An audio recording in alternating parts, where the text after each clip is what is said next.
Nowadays, we might cringe when we see movies like Breakfast at Tiffany's, but people back then didn't do so at all. On the contrary, the movie was and it still is critically acclaimed and part of pop culture not only in the US, but also around the world.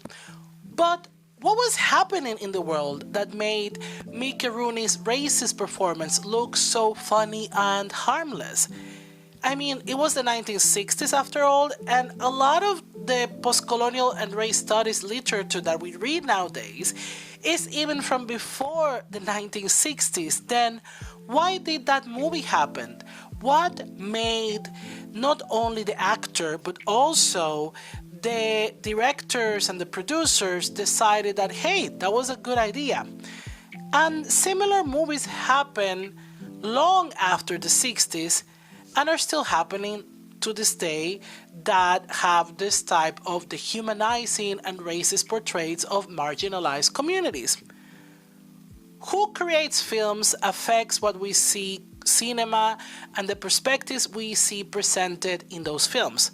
Therefore, it is important to understand how the film industry can contribute to the dehumanization of certain communities. Now, let's talk about white supremacy and colonialism in films. Let's start by saying that film didn't invent racism. Like, that's obvious. We all know that, right? It didn't invent systems of oppression and domination, but it is not weird that film is an important medium to perpetuate those ideas implicitly or explicitly, and in both cases creating pieces of propaganda or having propaganda ideas in the films. We have, for example, propaganda films like The Birth of a Nation, directed by D.W. Griffith, or Nazi propaganda films like Triumph of the Will and Olympia, both directed by Leni Riefenstahl. We also have more implicit films which are not officially propaganda, like the countless of movies in the past decades about conflicts in the Middle East, in East Asia, in Latin America, and in the African continent. In some cases, in the implicit ones, they are not intentionally done, but it is not a coincidence that the military around the world always shows a lot of interest in the film industries of its respective countries. So sometimes even when it's still implicit, when it's not like obviously a piece of propaganda, they do intentionally include key propaganda points in the film that they are producing.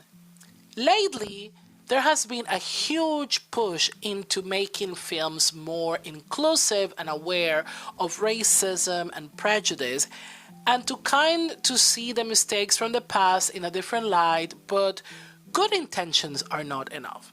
For example, maybe people who like Breakfast at Tiffany's excuse Rooney's racist portrait of a Japanese person by saying that he didn't mean to, he also apologized about it, but how come something so outrageous made it that far in the film? Like, if you know anything about film production, there's a lot of steps, especially in a big Hollywood production. There are, production assistants, there's the writers, there are directors, there's like consultants. So it's not just Rooney's mistakes, it's the whole system, because that portrayed that happened in that movie of Japanese people, a very racist portrayed, it's part of how the system dehumanizes the other. In Unthinking Eurocentrism, Multiculturalism, and the Media, is explained how and why films contribute to different levels of discourse in society. And Mythical Portrait of the Colonized by Albert Memmi, it explains that how the colonizers see the colonized and how this vision determines the relationship between them.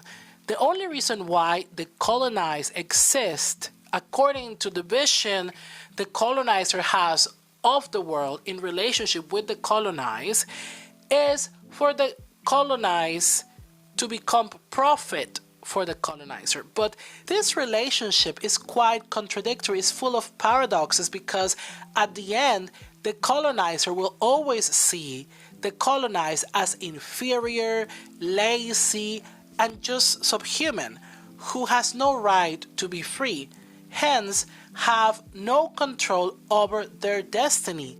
By explaining the idea of the colonized as a construction created by the colonizer in order to fulfill the needs of the colonizer, one can understand not only the psychological relationship and the psychology behind such relationship, but also where general discourses about race and ethnicity on society comes from. Hence, why those ideas are presented in cinema when portraying certain groups.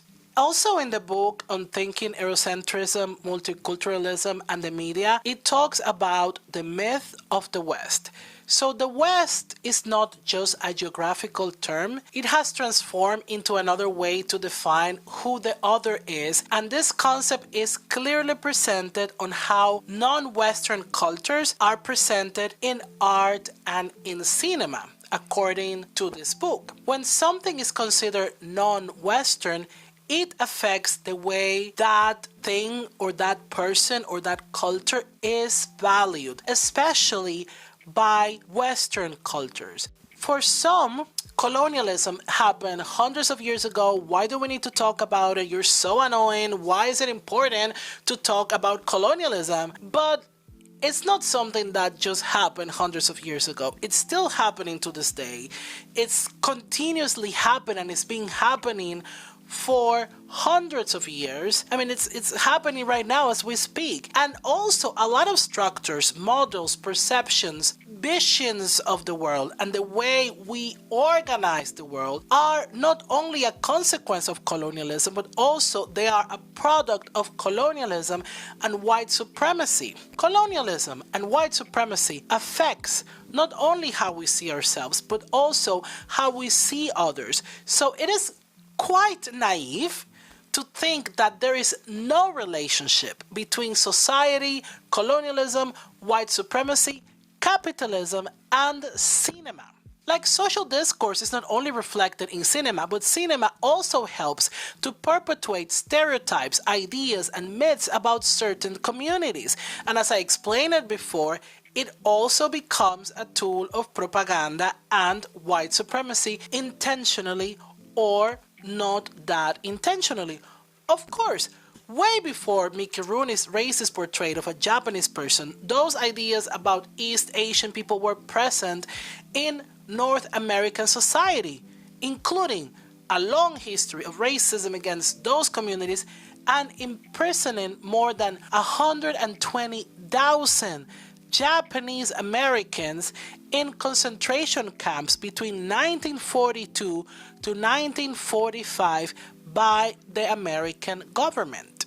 Now, let's talk about dehumanization and Orientalism. It is important to understand how media shapes our worldview because in bigger and broader scale, it is a tool of dehumanization of marginalized communities, as I explained it before.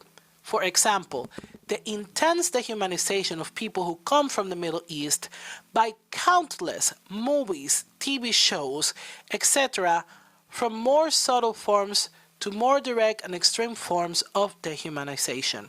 An example of more subtle forms of dehumanization of people from the Middle East is the movie Dune.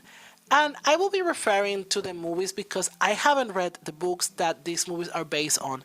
And I only watched the first movie, and to be honest, it made me feel a little uncomfortable, not only because of how obvious it was with the whole Middle East inspiration and like North African cultures inspiration, but also how the whole theme of Paul Atreides becoming this white savior who's destined to free these people who are oppressed. Like, it was too obvious for me, to be honest. And the whole thing, like, Dune is very full of Orientalist tropes. And we've seen lately a lot of discussion in media and in social media about Orientalism, how movies like Aladdin are analyzed in that lens and how they have a lot of Orientalist tropes. But what is Orientalism and why is it important to understand Orientalism when we talk about racism, but when we also talk about racism in the film industry, in cinema, in the arts, and in society in general? And for the definition of Orientalism and to understand Orientalism, I will be referring to the book of Palestinian American professor Edward Said, Orientalism. So, in this book, and according to him, he explains Orientalism as an ideological framework created by Europe, by Western Europe, in which the West explains its relationship with the Orient, seeing this place, the Orient, as an extension of Western Europe's ambitions.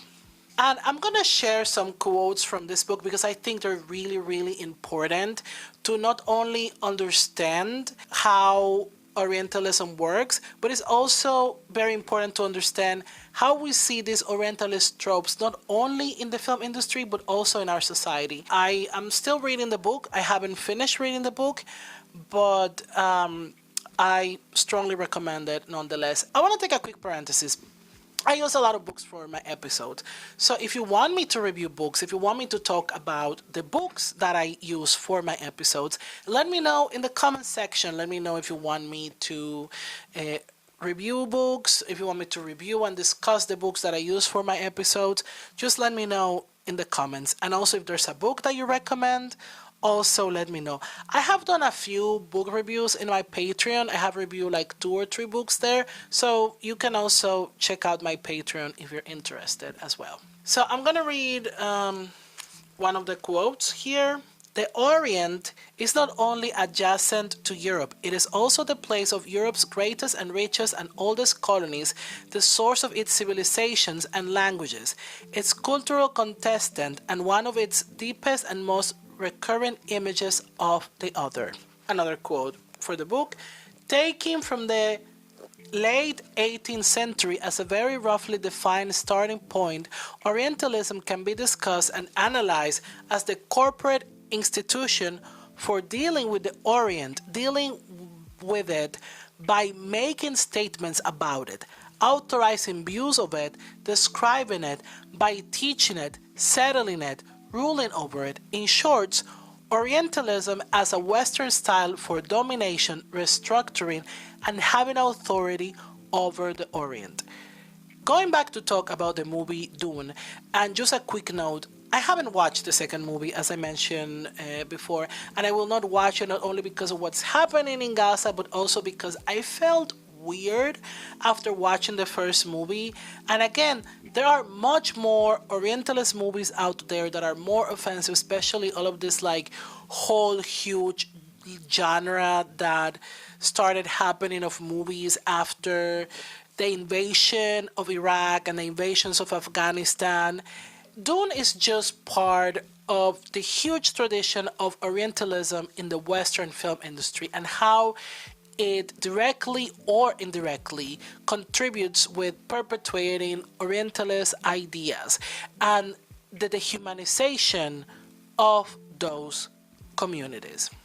Now let's talk about, can dehumanization be stopped? Extremely inaccurate and offensive portraits of marginalized communities that aid their dehumanization is indeed a manifestation of the system we live under. Often this dehumanization starts with policies, ideologies, language, academia, institutions, laws. Then it trickles down to how the press covers those communities and what happens in those communities. Then it ends in movies, in TV shows, in media, in the arts, and so on. And all this turns the dehumanization process also into a self-fulfilling prophecy. Paulo Freire, in his book The Pedagogy of the Oppressed, explains how dehumanization is a historical, concrete action that is inflicted onto the oppressed by the oppressor and due to its immense scale, because keep in mind, it's a huge system that permeates all aspects of society. And because it's so huge and like the scale, as I mentioned before, is immense, it seems immutable when in reality that process of dehumanization, it can be dismantled. It's not something that is like set on stone. It's not like a manifested destiny. And I'm going to read a direct quote from the book. Dehumanization, although it's a concrete historical fact, is not a given destiny, but the result of an unjust order that engenders violence in the oppressors, which in turn dehumanizes the oppressed. Thank you so much for watching and for listening to this episode. If you're listening to it in the podcast, don't forget to subscribe, don't forget to comment and share. I want to read what you think in the comment section. Do you think the film industry contributes to the dehumanization of certain communities? Why not? Let me know in the comments if there's something that I skip, if there's something that you disagree with. I want to read what you think. I have received a lot of comments on my last episodes and I want to answer to those comments, but I don't know if I should make a video. I don't know if I should just write back. Sometimes I just don't have time to write, to be honest. But I want to say that I read your comments and I'm thinking about in the future do a video where I answer all of your comments of even previous videos. I'm on social media, I'm on Instagram and I'm on TikTok. I'm very, very active on TikTok and I have also exclusive content for those platforms. And I have a Patreon and I want to thank my patrons. Thank you so much for your support. It means a lot to me. You have no idea how much it means to me. In Patreon, I have a lot of exclusive content, including scripts of my previous episodes. So yeah, thank you so much, patrons, for supporting me. Another thing that I want to mention is that if I reach 1,000 subscribers, I'm gonna do that video where I check all of your comments and I answer your comments as much as I can. It means a lot to me. Like, I appreciate every like, every view, and every comment I get. It really means a lot to me. And thank you once again and see you next time. Bye.